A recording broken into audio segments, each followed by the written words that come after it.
PUD, condo, townhouse, row house, HOA. What's the difference? Well, we will start with the easy part.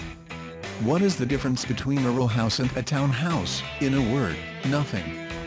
A townhouse or townhome and a row house or row home are the same. The names are only styles or designs of a type of residential dwelling.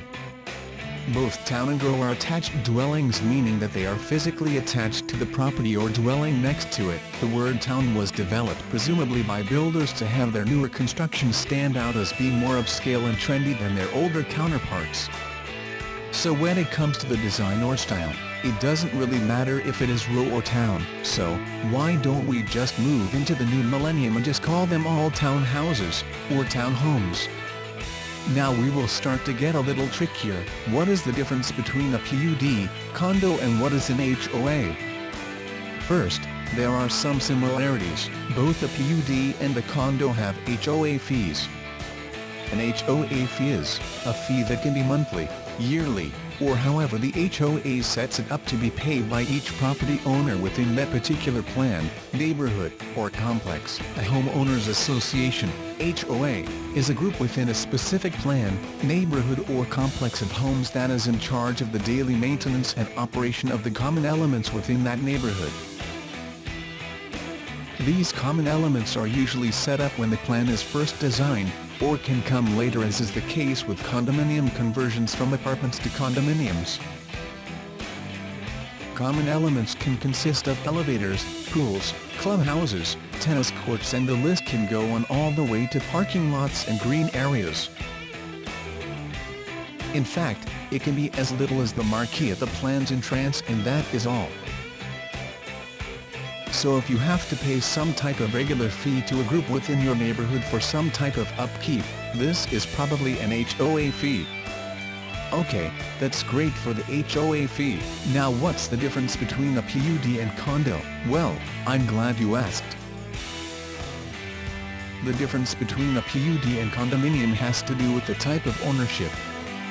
We in the real estate and legal professions would lovingly refer to it as the bundle of rights. Basically, a planned unit development, PUD, will have some sort of common type area within that plan or neighborhood that needs maintained, and an HOA fee will be due on some type of regular basis.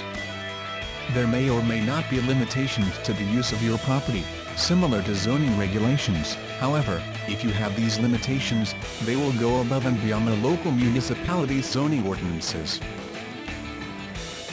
It must be noted, these additional regulations are implemented to try and keep that particular neighborhood in good condition. It is designed to keep some homeowners from creating an eyesore and the like, which could detract from the livability of the neighbors, and possibly reduce the market values and marketability of the neighborhood.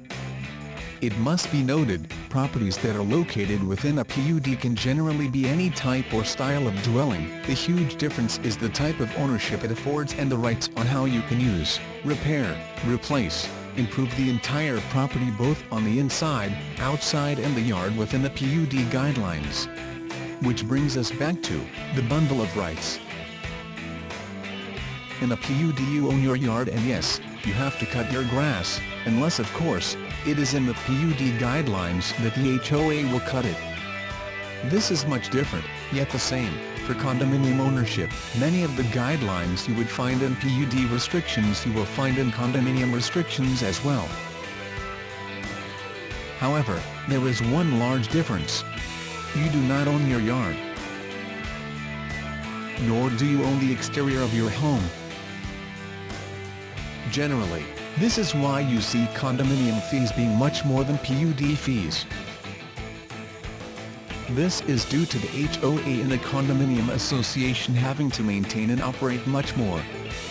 Not only do they have to handle much of the same common elements as a PUD, but this also includes the exterior of your home, which includes roofs, decks, possibly windows and doors, landscaping, siding and much more. You can find the exact limitations and requirements within the condo docs that are associated with each property.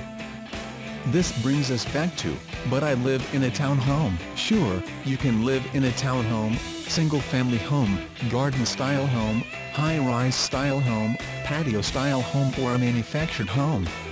These are only styles and not the type of ownership. It all depends on what type of ownership you have and your rights associated with your home. For example, you can live in a townhome but not own your lot. You may be able to plant flowers or otherwise use your yard, but in this situation, you live in a condominium.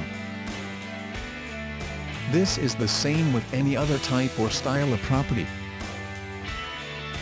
So you see, it is not the type or style of home you live in that dictates your rights to ownership, but the actual type of ownership that is associated with the property you purchased.